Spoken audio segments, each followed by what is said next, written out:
My name is Melissa. I'm 26 years old and getting ready to have my baby at home. But there's a problem. My mother-in-law doesn't seem to like me much. She says mean things about me to my husband when she thinks I can't hear. She says I'm not nice, not helpful, don't make money, and have no good qualities. I wanted to tell her off, but I'm pregnant and don't want to make things worse. So I just try to ignore her negativity and focus on taking care of myself and the baby. I'm really excited to meet my baby soon. So while I'm waiting, I take walks and talk to my belly every day. It's a happy time for me. But then my mother-in-law shows up unexpectedly and stays for too long. She complains about everything, like the food and the baby's room. Finally, my baby is born safely, and even though things are busy, I enjoy raising her in my cheerful childhood home. I tell my husband that I'll be back at his place next weekend, but secretly, I wish I could stay home a little longer. I wonder how long I can rely on others, especially since my husband isn't interested in doing housework. I thought to myself. Holding my sleeping baby Lisa in my arms, I smiled at her. This is going to be your home, Lisa. We need to go back and make it cozy, I whispered. When I arrived at our house with lots of bags, I hoped someone would open the door for me when I rang the bell, but nobody did. I struggled to unlock the door and went inside, only to find nobody there. I had told my husband I'd be back by now. As I walked into the living room, I was shocked by what I saw. What? What happened here? The room was a complete mess, with stuff scattered everywhere. It wasn't just untidy. It looked like someone had deliberately made a mess. Was it a break-in? Terrified, I ran out of the house. Hello, police. I just got back from having my baby, and my house is a disaster, I said shakily into the phone, while my peacefully sleeping baby began to cry, adding to my panic. A neighbor passing by noticed our distress and kindly invited us to rest at their house. They helped me calm down from the shock and fear. After giving my daughter some milk, she fell back asleep. Soon, we heard police sirens, and I went back to my house with the neighbor by my side. The front door was still locked. I was too scared to go in after seeing the living room, so I hadn't checked the other rooms. When I explained this to the police, they commended me for being cautious. They explained that encountering a burglar can be dangerous, so it's safer to stay outside and wait for them to arrive. I hadn't thought about that in my rush, but the idea scared me now. As I finished explaining, a voice full of uncertainty spoke up. What's going on? Why are the police here? It was my mother-in-law. It's a bad situation, mother-in-law. Our house has been ransacked, and we suspect it was a burglary. The police are here to investigate, I explained before she could interrupt. I felt a sharp sting on my cheek as my mother-in-law slapped me hard. My vision blurred from the shock, and amidst the chaos of neighbors and police, I instinctively held my sore cheek. My mother-in-law's face was flushed red with anger as she yelled at me, accusing me of being shameless for calling the police about a burglary. I was stunned, unable to understand why she was so furious, especially with the pain in my cheek throbbing. A neighbor tried to intervene, explaining that calling the police was the right thing to do and it's their job to investigate, but she wouldn't listen. She went on to scold me for leaving my husband alone and going back to my parents' house during childbirth. She said I was useless if I wasn't at home doing housework. And now, she was upset that I had caused a scene by calling the police. Even though everyone around tried to reason with her and tell her it wasn't my fault, she wouldn't listen. As I tried to make sense of it all, I realized something strange.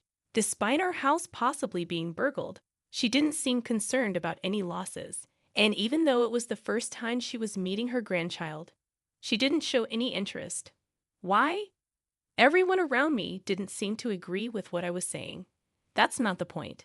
How can you accuse me without even saying sorry? My mother-in-law completely ignored my question, sticking to her argument. Mom, what's happening? Brian, my husband, interrupted the argument, appearing quite calm. Brian, listen to this. It's awful. My mother-in-law's face lit up with delight at the sight of her beloved son. Melissa apparently called the police. Huh. Why? She's been going on about a burglary, but that's impossible. Brian, please tell her to stop being so ridiculous. My mother-in-law insisted. Is that true? Melissa, maybe you got it wrong about the burglary. It's bothering the neighbors, you know? And the police have other things to deal with, so let's send them away soon. Brian said, trying to calm things down. What? I was shocked, but for a different reason this time. Not only was my mother-in-law against me, but now my husband, Brian, seemed to be too. I couldn't believe he would say something like that. Wait, Brian, our house isn't just messy. The police are still investigating. We don't know for sure if it was a burglary yet, but something is definitely off about the state of the house. We're about to check if anything's missing and file a report. No, absolutely not. Brian interrupted me with a raised voice. But why? The conversation was becoming more confusing by the moment. I felt lost, and tears began to fill my eyes. I came back here, and nobody was here, and the room was a mess. I didn't know what happened, and I was scared. Unable to hold back my sobs, I found comfort in the embrace of a neighbor, their warmth making me cry even more. Yet in front of me, both my mother-in-law and husband seemed irritated and simply stared at me. Why? Why won't you understand? My heartache seemed to affect my daughter too, as she woke up crying. This only seemed to annoy my mother-in-law and husband even further. With the kindness of the neighbors and the concerned look of the police, I ended up spending the night at a neighbor's house. Stolen things? I don't know. Melissa's just overreacting. Let's go inside, my mother-in-law said, while my husband added, yeah, Melissa, calm down. They didn't seem to care about the mess and quickly went inside after the police finished their investigation. I didn't think he was like that, I thought, standing in front of the closed door, recalling my husband's words. My mom still treats me like a child, and it's annoying. I usually just go along with her to avoid conflict, but it's really a hassle. Despite his complaints, though, I couldn't stay outside forever. After apologizing repeatedly, I ended up spending the night at my neighbor's house. Mom needs to be strong. I'll do my best, I whispered to my daughter, who was finally falling asleep despite being fussy. The next day, when I returned home, my mother-in-law and husband were there. Did you really stay here last night with everything in such a mess? The living room was somewhat tidied up for them to sit, but it looked no different from the day before. I had checked the other rooms with the police, and it seemed like things had been thrown out of storage in all of them. The mess was everywhere. Despite always complaining about my cleaning, my mother-in-law had stayed in the house in that condition, and she hadn't lifted a finger to clean up.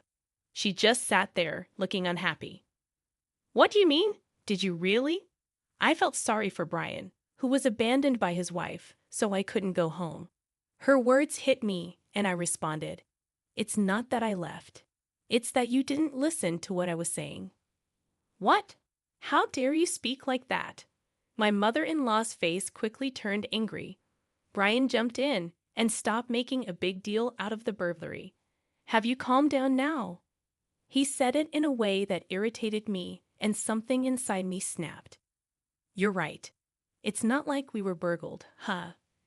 I was surprised by how calm my voice sounded, but Brian didn't react to my anger. He just smirked a little. Finally realized it, huh? Yeah, you were overreacting about the burglary. Anyway, start cleaning up, Brian said as if it was someone else's problem. And my mother-in-law looked smug. Cleaning and taking care of the house are a wife's duties, aren't they? My mother-in-law said this in a sickeningly sweet tone, as if talking to a pet. What? I'm not cleaning up. It's your mess, so you should clean it, I said, feeling belittled by them. What? How dare you? As expected, they didn't like my response. You're such a terrible wife. Get to work. My mother-in-law snapped at me, clearly annoyed. What a hassle, my husband grumbled in agreement. I handed them the divorce papers I had prepared and filled out first thing in the morning. I want a divorce, I said firmly. My husband blinked, looking surprised. That's right. I want a divorce right now, I declared firmly. In that instant, My mother-in-law grabbed the divorce papers and melodramatically lamented, "Oh, poor Brian. Being treated like this is so awful," as she hugged my husband's head. "Such a big baby, aren't you?" Ida tried to bite my tongue, but my true feelings slipped out. "What did you just say, Melissa?" The two of them were so furious they seemed ready to explode. But I wasn't going to back down. "Did you not hear me? Or are you pretending not to understand, Brian? Divorce. Sign the papers now." I knew it was petty. I knew I shouldn't stoop to their level, but I didn't care at that point. "Stop joking around and apologize." Enraged, they pushed me to the ground, pinning me down. "Apologize now." Brian's strength made it difficult to breathe, and tears filled my eyes. "Melissa, let go of my daughter right now." My saviors were my parents rushing to my rescue. Behind them, I saw the friendly officer from the previous day, coughing and struggling for air. Relief washed over me, and my strength waned. "Why are you barging in here like this?" "Leave immediately." My mother-in-law and husband were being held back by the officer, squirming and resisting. "It's useless. You've been caught assaulting someone." With my father's help, I stood up and smiled at the two struggling figures. "Actually, I just asked the officer to come and check on the situation from yesterday. I never expected you to attack me." "What? What's happening?" My husband growled, but I wasn't afraid anymore. "We have a baby monitor camera installed in this house for our little Lisa. It's a live stream camera. It couldn't record the person who trashed the room, but," as I spoke, both of them visibly relaxed. "Huh. So what if it's a live camera? I told you, right? Now, the kind neighbor who helped us yesterday is watching over this room. They listened to your conversation yesterday, along with a lot of people at the police station.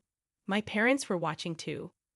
Yes, after my mother-in-law and husband disappeared behind the door yesterday, I started checking the baby monitor camera. The police suspected that this whole break-in thing seemed fishy, perhaps even staged. Not just my mother-in-law, but my husband too might be involved. I explained. They guessed right. When I came home, the room was all messy, and you both acted surprised, blaming me for it. You planned to make my parents apologize by saying they didn't want a daughter-in-law who'd do something like that. But you didn't want a daughter-in-law at all because we had a baby girl, not a boy. You wanted to replace me with someone else, right? And what's this about an affair approved by the mother-in-law? I said it all quickly, and everyone looked at them coldly. "It must be a mistake," my husband said nervously. "No way. I would never cheat." Melissa, do you still have more to say? This nonsense. Stop." My mother-in-law, who forgot herself for a moment and got angry, wasn't forgiven by the others. I also refused to accept being judged on such an unfair basis. I don't want a family that doesn't care about how our baby is doing. It's not right that our neighbor, who's been looking after her, shows more love than my own family since I arrived today. I'm going back to my parents' house. And yes, I'll file for divorce and fight for custody of our daughter. It seems that's what you all wanted. No, wait a minute, not to the police station. I don't want to go. Let go. I don't want to. Both of them caused a scene as the police took them away. Afterward, my mother-in-law and husband became infamous in the neighborhood, and not in a good way. They tried to make things right by offering me a divorce settlement, but it didn't help. The rumors had already spread. No matter how much they insisted they paid me, no one believed them. I returned to my parents' house and am raising my daughter with their help. Through a friend's recommendation, I found a job nearby. It's not easy, and I have my worries, but when I see my daughter's smiling face, I feel determined to do my best. I'll work hard to raise Lisa well, making sure she doesn't turn out like her father.